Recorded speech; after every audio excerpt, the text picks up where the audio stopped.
Buenos días, licenciada. Buenos días, compañeros. Nosotros somos del grupo número 2.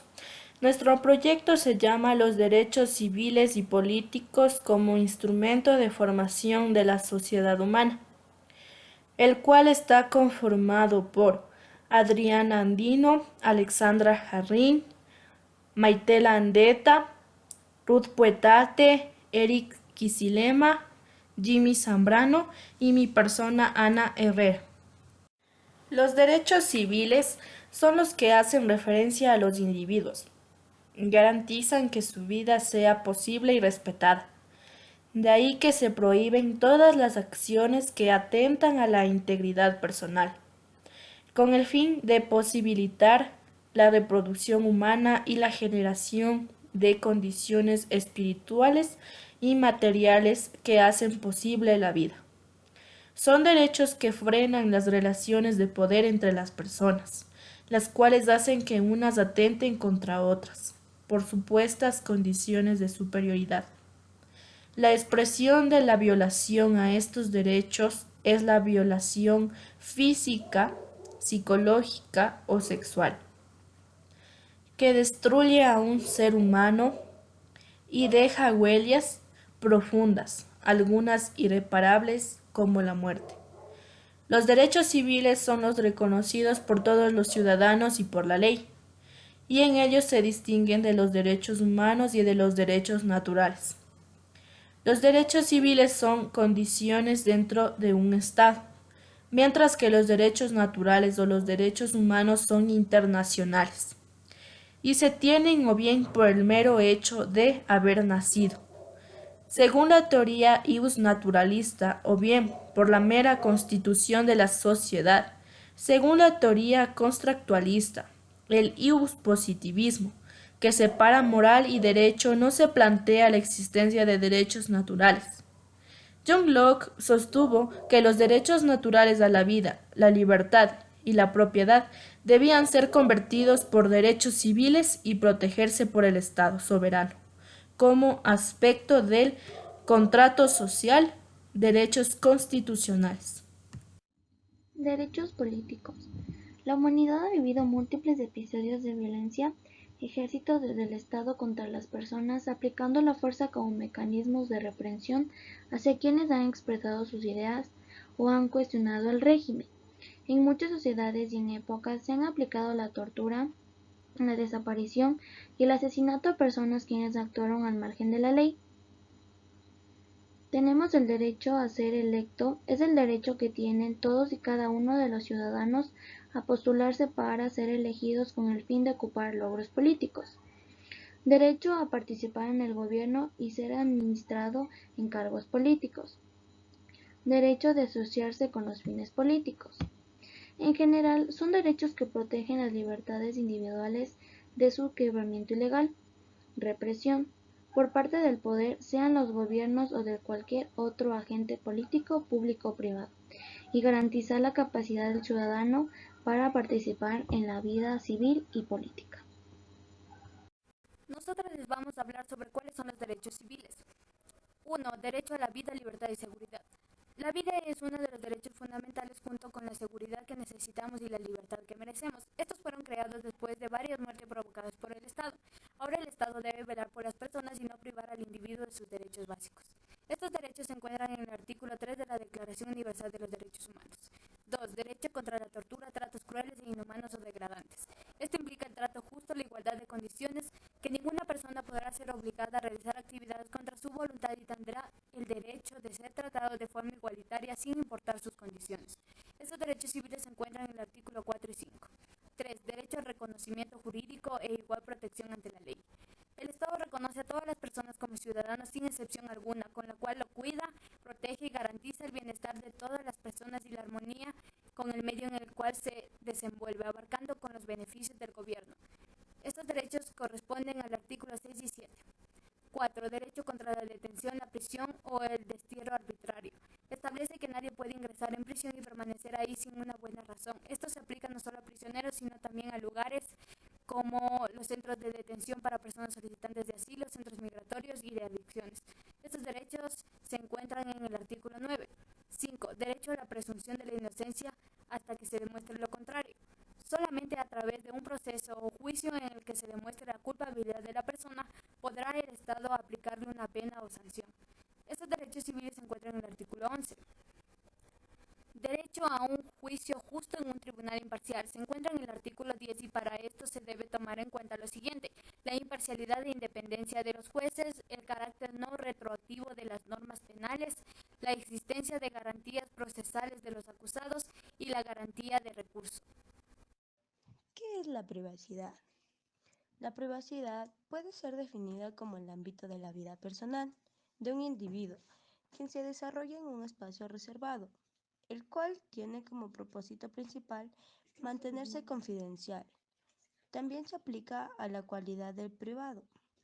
En el derecho anglosajón solo existe el desarrollo del derecho a la privacidad. Derecho a la libre circulación. El artículo 13 de la Declaración Universal de Derechos Humanos reconoce el derecho de la libre circulación al proclamar que toda persona tiene derecho a circular libremente y a elegir su residencia en el territorio de un Estado, y que toda persona tiene derecho a salir de cualquier país, incluso el propio, y a regresar a su país. Derecho al nombre y a una nacionalidad.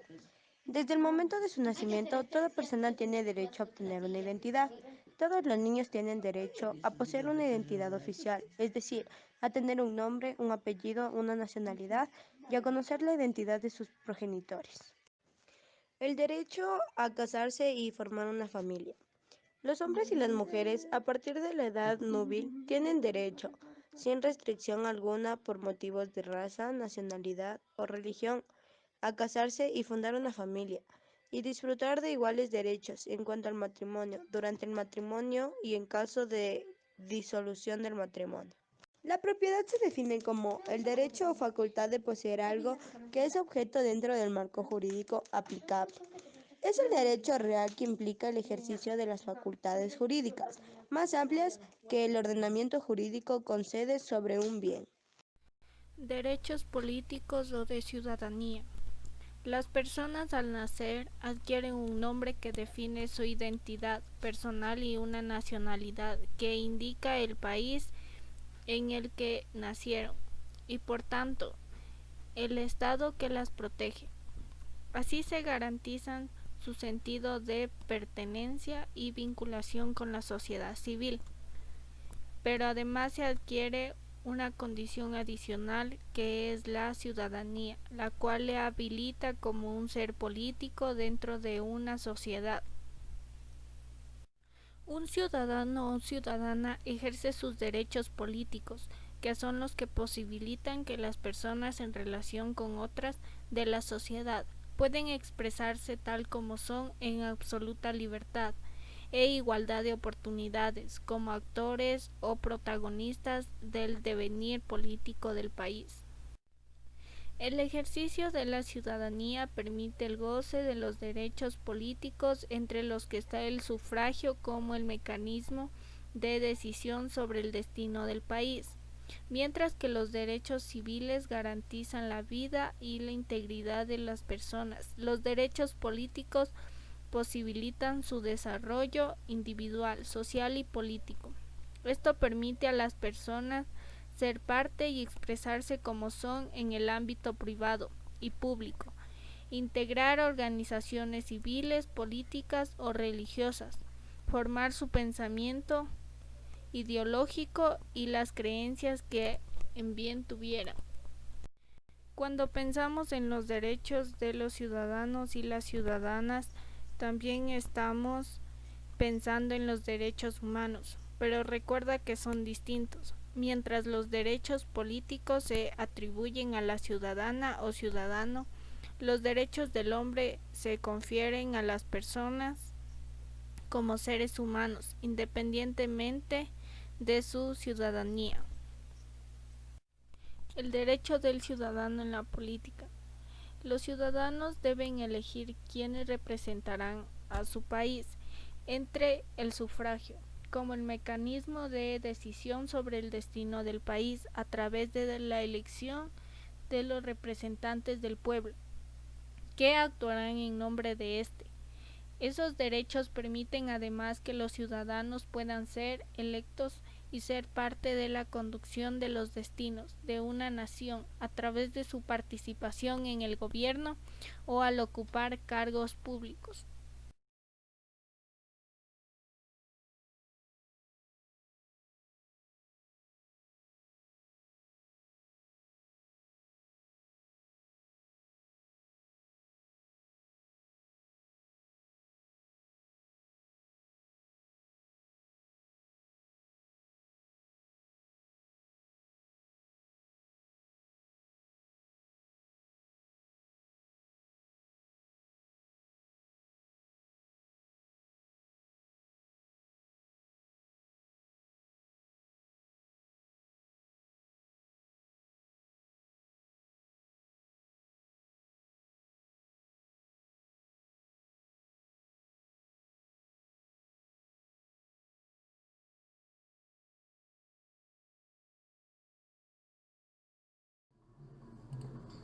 Este derecho comprende la libertad de buscar, recibir y difundir informaciones e ideas, ya sea oralmente, por escrito o a través de las nuevas tecnologías de la información, el cual no puede estar sujeto a censura previa sino a responsabilidades ulteriores, expresamente fijadas por la ley.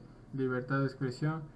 El derecho a la libre expresión es uno de los más fundamentales, ya que es esencial a la lucha para el respeto y promoción de todos los derechos humanos. Sin la habilidad de opinar libremente, de denunciar injusticias y clamar cambios, el hombre está condenado a la opresión. La libertad de asociación. El derecho de asociación es un derecho humano que consiste en la facultad de unirse y formar grupos, asociaciones u organizaciones con objetivos lícitos, así como retirarse de ellas. Toda persona tiene derecho a participar en la vida política de su país y al acceso equitativo del servicio público. Los gobiernos deberían elegirse periódicamente mediante el voto universal y secreto. Segundo, toda persona tiene el derecho de acceso, en condiciones de igualdad, a las funciones públicas de su país. El sufragio universal consiste en el derecho a voto de toda la población de un estado independientemente de su procedencia, raza, sexo, edad, creencia o condiciones sociales. Sufragio femenino. Reconociendo el derecho a voto de las mujeres. El sufragio secreto, también denominado voto secreto, es una garantía del sistema electoral que impide que un extraño pueda influir en su voto o conocerlo. Esto no supone que lo votado por el cuerpo electoral sea secreto al público, sino que tal sentido no puede asociarse a una persona en concreto.